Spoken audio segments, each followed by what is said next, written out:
మహారాజ్ జయంతిని పురస్కరించుకుని వికారాబాద్ జిల్లా కేంద్రంలో పెద్ద ఎత్తున శోభయాత్ర నిర్వహించారు.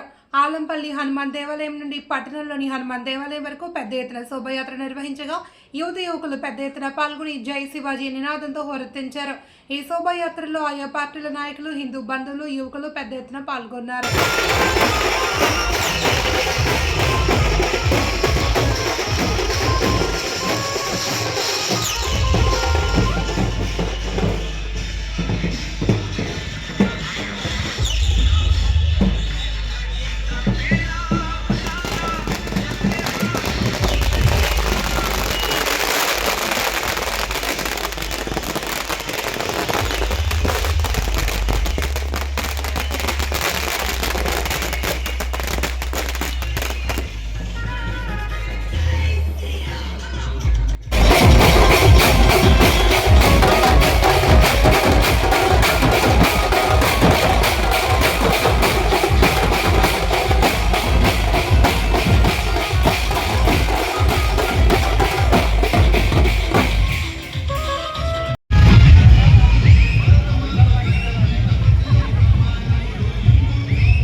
क्षत्रिय कुलावतोष स्वर्ण सिंहासनाधीश्वर महाराजाधिराज श्रीमंत श्रीमंत श्रीमंत छत्रपति शिवाजी महाराज के हर हर नमो पार्वती पते हर हर हर हर जय भवानी जय भवानी गर्व से कहो अमेंदो गर्व से कहो వీర శివాజీ జయంతిని పురస్కరించుకుని జరుగుతున్నటువంటి శోభయాత్రలో పాల్గొన్నటువంటి హిందూ బంధువులందరికీ కూడా జై శ్రీరామ్. ఒక్కసారి అందరూ గట్టిగా జై శ్రీరామ్ చెప్పండి. జై శ్రీరామ్ జై శ్రీరామ్. एक बार कार्तिक के नाम से आज एक बार फिर कार्तिक को याद करेंगे हम सब मिलके. ఇప్పుడు అందరూ కూడా కార్తిక్ స్వరంతో జై శ్రీరామ్ జై శ్రీరామ్. గంగారం హిందూ బంధువులందరికీ దాదాపుగా 400 కేవలం 4 సంవత్సరాలు తక్కువ 400 సంవత్సరాలు గడిచిపోతున్నా కూడా ఊరూరా వీధి వీధిన శివాజీ శోభయాత్రలు జరుపుకుంటా ఉన్నాము. శివాజీని స్మరణకి చేసుకుంటా ఉన్నాము. ప్రతి హిందువు గుండెల్లో దేవాలయం కట్టుకొని ఆయన యొక్క విగ్రహాన్ని, ఆయన యొక్క రూపాన్ని, ఆయన యొక్క భావాన్ని, ఆయన యొక్క శౌర్యాన్ని, ఆయన యొక్క ధైర్యాన్ని, ఆయన యొక్క శక్తిని ప్రతిష్టాపన చేసుకున్నటువంటి వాళ్ళందరికీ కూడా మరొక మారు శివాజీ జయంతి శుభాకాంక్షలు తెలియజేస్తూ, నానా హిందువులు అందరూ కూడా ఈ దేశానికి బంధువులు. ఎప్పటి వరకైతే హిందూ సమాజం స్థిరంగా ధైర్యంగా ముందుకు నడుస్తూ ఉంటుందో అప్పటి వరకు ఈ దేశం సుభిక్షంగా ఉంటది. అప్పటి వరకు ప్రపంచమంతా శాంతియుతంగా ఉంటది. ఇది ప్రతి హిందువు గర్వంగా చెప్పుకోదగినటువంటి విషయం. కాబట్టి ఇది ఎప్పుడు కూడా మర్చిపోకూడదు. ఒక్క విషయం గుర్తు చేస్తా నేను, ఎప్పుడు కూడా శివాజీ గురించి చెప్పేటప్పుడు మనం ఏం చెప్తామో తెలుసా? శక్తి అని చెప్తాం, సామర్థ్యము అని చెప్తాం, శౌర్యము అని చెప్తాం. అన్ని ఒకే రకమైనటువంటి పదాలు అనేటటువంటి భావనలో ఉంటాం. ఎవరైతే శివాజీని గుండెల్లో నిలుపుకున్నారో వాడు ఉదయం లేచిన దగ్గర నుంచి రాత్రి పడుకునే వరకు, పుట్టిన దగ్గర నుంచి చచ్చే వరకు కూడా హిందువుగానే నేను జీవిస్తా, హిందువుగానే నేను జీవిస్తా అని మనసులో సంకల్పం చేసుకుని ఉంటాడు. కాబట్టి ఆయన శక్తి ఎక్కువ అని చెప్తాము. బాగా గుర్తుపెట్టుకోండి, శక్తి అనేటటువంటిది బలం. బలము అంటే అది దేహానికి సంబంధించినటువంటిది. ఈ క్లారిటీ లేకుండా, శివాజీ గురించి తెలియకుండా, శివాజీ చరిత్ర తెలియకుండా, ఈ దేశంలో సనాతన ధర్మం చరిత్ర తెలియకుండా మనం ఎన్ని శోభయాత్రలు జరిపినా కూడా వ్యర్థమే అవుతుంది. కాబట్టి బలము అనేటటువంటిది దేహానికి సంబంధించినటువంటిది, శరీరానికి దారుఢ్యానికి సంబంధించినటువంటిది. కాబట్టి ఆయన జయంతి జరుపుకోవడం కాదు, ఆయనని గుర్తు చేసుకుంటూ ఈ యొక్క శరీర దారుఢ్యాన్ని కలిగి ఉన్నటువంటి వాడే నిజమైనటువంటి హిందువు. కాబట్టి హిందువులందరూ కూడా, యువకులందరూ సంకల్పం చేసుకోవాలా.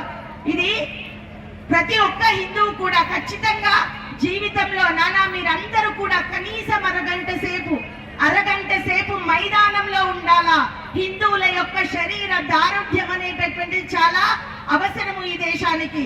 కాబట్టి నువ్వు ఆరోగ్యంగా ఉండగలుగుతావు, నీకు శరీరం దృఢంగా ఉంటే మనసు స్థిమితంగా ఉంటది. అలాగే సామర్థ్యం అని చెప్తా ఉన్నాం కదా, శివాజీ మహారాజ్ చరిత్రలో చెప్తా ఉన్నారు ఆయనకి సామర్థ్యం ఎక్కువ. సామర్థ్యం అనేటటువంటిది కేవలం శరీరానికి సంబంధించినటువంటిది కాదు, అది మనసుకి సంకల్పించినటువంటిది, మనసుకి సంబంధించినటువంటిది. కాబట్టి మనసు స్థిమితంగా ఉండాలి. అంటే హిందువులందరూ కూడా మనసు నిబ్బరంగా ఉండాలా, చుట్టూ ఉన్నటువంటి పరిసరాలని గమనిస్తూ ఉండాలా. ఎక్కడ నీ ధర్మానికి అన్యాయం జరుగుతుందో, ఎక్కడ నీ ధర్మానికి అఘాతం కలుగుతున్నదో గమనిస్తూ ఉండాలా. మనసు స్థిమితంగా ఉండాలా, నలువైపులా దృష్టిని సారించాలా. ఎప్పుడు నీ అవసరం ఎక్కడ ఏర్పడుతుందో ఎప్పటికప్పుడు నీవు సిద్ధంగా ఉండాలా. ఇది మనసుకు సంబంధించినటువంటిది. ఈ శక్తి లేనటువంటి హిందువుగా చెప్పుకోబడడు. కాబట్టి సామర్థ్యం అంటే కేవలం శరీరానికి సంబంధించినటువంటిది కాదు, మనసులో హిందుత్వాన్ని నిలుపుకొని ఈ దేశ భద్రత, ఈ దేశ ఎదుగుదల, సామాజికంగా ఆర్థికంగా అన్నింటిలో కూడా మన ధర్మం ముందుకెళ్ళాలి అన్నప్పుడు, మనమందరం కూడా స్థిరంగా ఉండాలన్నప్పుడు నీ మనసు పటిష్టంగా ఉండాలి. కాబట్టి ఎప్పటికప్పుడు నేను శివాజీ వారసుణ్ణి. కాబట్టి శివాజీ హిందూ సామ్రాజ్య స్థాపన ఊరికే చేయలేదు, కష్టాల కోర్చుకున్నాడు, నష్టాలను భరించిండు, అవమానాలను ఎదుర్కొన్నాడు, ఎన్నో అపజయాలను కూడా చూసిండు. ఎప్పటికప్పుడు మనసు నిమ్మలం చేసుకుని అవసరమైతే సంధి చేసుకున్నాడు, అవసరమైతే ఒక అడుగు వెనక్కి వేసుకున్నాడు, కానీ కాలు దువ్వుతూనే ఉన్నాడు. ఎప్పుడు విజయం కోసం ఎదురు చూస్తున్నాడు, చివరికి లక్ష్యం చేరుకున్నాడు. ఇది ప్రతి యువకుడు దీన్ని మనసులో పెట్టుకోవాలా. ఛత్రపతి శివాజీ లాగా నేను నా ధర్మాన్ని పరిరక్షించుకోవాలా, నా దేవాలయాన్ని పరిరక్షించుకోవాలా, నా గోవును పరిరక్షించుకోవాలా, నా ఇంటి బిడ్డను పరిరక్షించుకోవాలా, నా ధర్మ గ్రంథాలను పరిరక్షించుకోవాలా. వీటికి ఎక్కడైనా ఆఘాతం కలిగితే నేను రక్షించుకోవడానికి అనుక్షణం అర్ధరాత్రి అపరాత్రి అని లేకుండా సిద్ధంగా ఉంటానేటటువంటి మనోసంకల్పం ఉంది. చూసిండ్రా, అది సామర్థ్యం. చివరిగా శౌర్యం గురించి చెప్తా ఉన్నా నేను. శౌర్యం అంటే ఆత్మకి సంబంధించినటువంటిది, దైవికమైనటువంటిది. అది లేకుండా ఏమీ జరగదు. కాబట్టి భగవంతుని విశ్వసిస్తూ ఈ దేశాన్ని, ఈ ధర్మాన్ని నిలబెట్టడానికి నేను అడుగు ముందుకు వేస్తున్నా. స్వామి, ఏ కష్టం వచ్చినా నన్ను కాపాడు, నా ధర్మాన్ని నిలబెట్టు అనేటటువంటి ఆత్మ నిగ్రహం ఉంది. చూసిందా, అది శౌర్యం. కాబట్టి శక్తి, సామర్థ్యం, శౌర్యం అన్ని పుణికి పుచ్చుకున్నటువంటి వీర శివాజీ గురించి మాట్లాడుకుంటున్నటువంటి వాళ్ళు ఎప్పుడు కూడా ఏం చేస్తుంటారో తెలుసా? ఒక మాట చెప్పి నేను ముగించేస్తా. ఎప్పుడు కూడా ఒక ఇంటికి కాషాయ జెండా కట్టుకుంటున్నామా?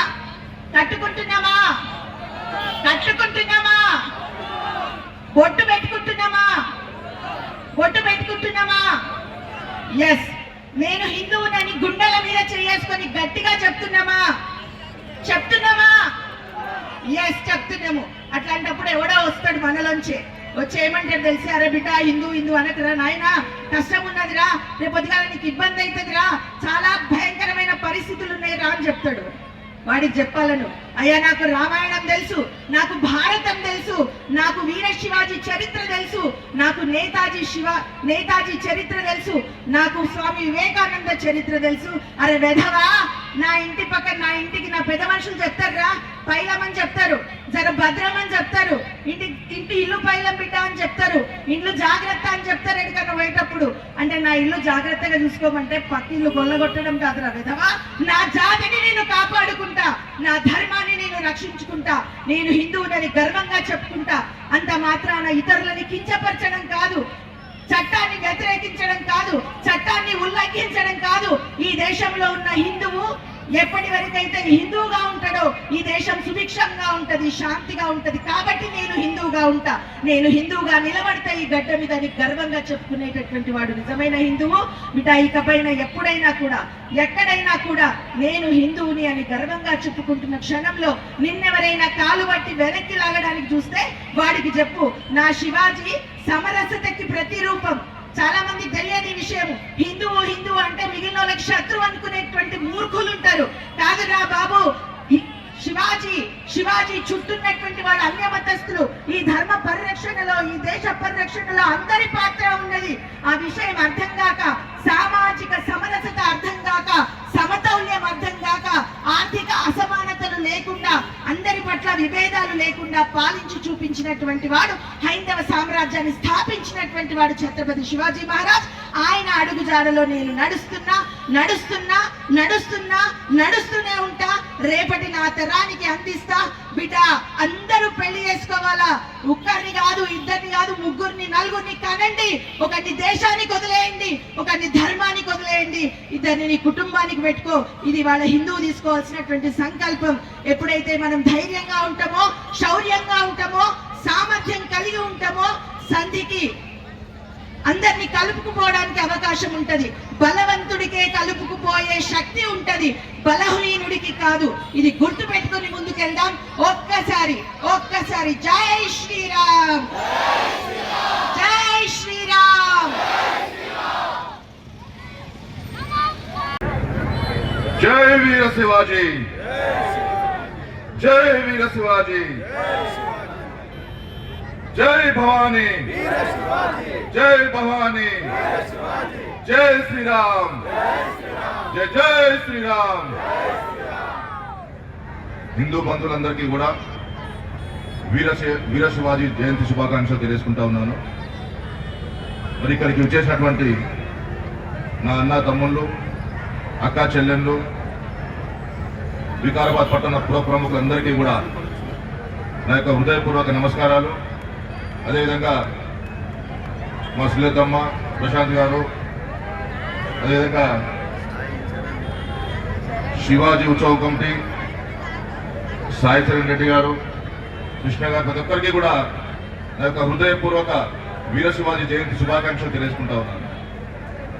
మరి ముఖ్యంగా ఈరోజు ఈ మధ్యలో మనం భారతదేశంలో కూడా చూస్తూ ఉన్నాం, అక్కడక్కడ కొన్ని చెదురుమదురు సంఘటనలు జరుగుతూ ఉన్నాయి. మరి ఆ సంఘటనలన్నింటినీ కూడా తరిమి కొడుతూ హిందూ బంధువులందరూ కూడా ఏకం కావాల్సిన అవసరం ఎంతైనా ఉన్నది. మరి ముఖ్యంగా మన హిందువులందరూ కూడా ప్రతి ఇంటిలో మరి భగవద్గీత పెట్టుకోవాల్సిన అవసరం ఎంతైనా ఉన్నది, భగవద్గీతను చదవాల్సిన అవసరం ఎంతైనా ఉన్నది. అదేవిధంగా రామాయణంలో పెట్టుకోవాల్సిన అవసరం ఉన్నది, రామాయణాన్ని కూడా పఠించాల్సిన అవసరం ఎంతైనా ఉన్నది. మరి ముఖ్యంగా చాలా మంది పెద్దలు ఈ మధ్యలో చెప్తా ఉన్నారు కూడా, మనం మన ధర్మం గురించి మన పిల్లలకు బోధించట్లేదు, మనం మన ధర్మం గురించి పిల్లలకు చెప్పట్లేదు. కాబట్టి మరి మన ధర్మం గురించి పెద్దగా పిల్లలకు అలవాటు కావట్లేదు, వాళ్ళు ఇతర ధర్మాల వైపు చూస్తూ ఉన్నారు. అదే మరి వేరే ధర్మంలో అయితే మరి చిన్నప్పటి నుంచి మరి ఖురాన్ కానీ బైబిల్ కానీ వాళ్ళు చదివిస్తూ ఉంటారు, వాటి గురించి చెప్తా ఉంటారు. కాబట్టి వాటి వాళ్ళు అట్రాక్ట్ అయిపోతూ ఉంటారు. కాబట్టి మనమందరం కూడా మరి మన భారతాన్ని మనందరం కూడా భగవద్గీతను బోధించాల్సిన అవసరం ఎంతైనా ఉన్నది, వాళ్ళకి చదివి వినిపించాల్సిన అవసరం ఎంతైనా ఉన్నది. మరి వాటితో పాటు మరి భగవద్గీతలో ఏమేమి ఉన్నది, మన జీవన విధానం గురించి ఏమేమి శ్రీకృష్ణ భగవద్గీత చెప్పినాడు అనే విషయాన్ని మనము మన పిల్లలందరికీ కూడా చెప్పాల్సిన అవసరం ఎంతైనా ఉంది మిత్రులారా. అదేవిధంగా మరి హిందూ అంటే ఒక మతం కాదు, హిందూ అంటే ఒక జీవన విధానం, అది కూడా మనం అందరం తెలుసుకోవాల్సిన అవసరం ఎంతైనా ఉన్నది. మరి చాలా మంది ఇతర మతస్థులు చెప్తా ఉంటారు హిందూ అంటే వాళ్ళు ఏదో కులం, అది ఏదో మతం అని చెప్పి. మరి హిందూ అంటే మతం కాదు, హిందూ అంటే ఒక జీవన విధానం. ఆ హిందువులో ఒక మనిషి ఎలా బతకాలి, ఎలా జీవించాలి అనేది క్లియర్ గా చెప్తా ఉంటారు మనందరికీ కూడా. అదేవిధంగా మరి యోగా గురించి కూడా చెప్తా ఉంటారు, ఎన్నో విషయాలు దీంట్లో చెప్తా ఉంటారు. ఒక మనిషికి కష్టం వచ్చినప్పుడు ఆ కష్టం నుంచి ఏ విధంగా బయటపడాలనేది కూడా మన భగవద్గీతలో మన భగవంతుడు మన శ్రీకృష్ణ భగవానుడు చెప్పినాడు. అన్ని విధాలుగా ఇతరులకు ఏ విధంగా సాయం చేయాలి, మన ఇతరులతో ఏ విధంగా కలిసిమెలిసి ఉండాలి అనే విధానాన్ని కూడా మనం చెప్పినటువంటి సందర్భం మనం అందరం కూడా గుర్తు చేసుకోవాల్సిన అవసరం ఎంతైనా ఉన్నది. మరి అదేవిధంగా ముఖ్యంగా నేనైతే హిందూగా పుట్టినందుకు ఎంతో గర్విస్తా ఉన్నాను. మరి మీరందరూ కూడా హిందూగా పుట్టినందుకు గర్వించాలి. ఇంతకుముందు మా శ్రీతక్కలు చెప్పినట్టుగా మన హిందూ బంధువులందరూ కూడా ఏకమై ఉండాల్సిన అవసరం ఎంతైనా ఉన్నది. మరి ఎక్కడైనటువంటి ఇలాంటి మన హిందువుల మీద కానీ లేదంటే వేరే ఇతరుల మీద కానీ ఇలాంటి చెదురుమల సంఘటనలు జరిగినా లేకుంటే ఇంకేమైనా జరిగినా కూడా మనమందరం కూడా కలిసికట్టుగా వాటిని ఎదుర్కోవాల్సిన అవసరం ఎంతైనా ఉందని చెప్పి సందర్భంగా తెలియజేస్తూ మరి ముఖ్యంగా మరి శివాజీ మరి గడపలోనే కులం, మనం గడప దాటితే మనం అందరం హిందువులమని చెప్పాల్సిన అవసరం కూడా ఎంతైనా ఉన్నది. అదేవిధంగా మనం అందరం కూడా మరి శివాజీ గురించి చదువుకోవాల్సిన అవసరం ఉన్నది, శివాజీ చరిత్ర గురించి చదువుకోవాల్సిన అవసరం ఉన్నది. మరి ఈ విధంగా మనము ర్యాలీలు తీసి మన ఇంటికి పోయిన తర్వాత మర్చిపోవడం కాదు. మరి తర్వాత మన పిల్లలందరం కూడా మనమందరం కూడా మరి శివాజీ చరిత్ర బుక్కులు తెప్పించుకొని చదువుకొని మరి వారి అడుగుజాడలు నడవాల్సిన అవసరం ఎంతైనా ఉందని చెప్పి సందర్భంగా తెలియజేస్తూ సెలవు. Thank you.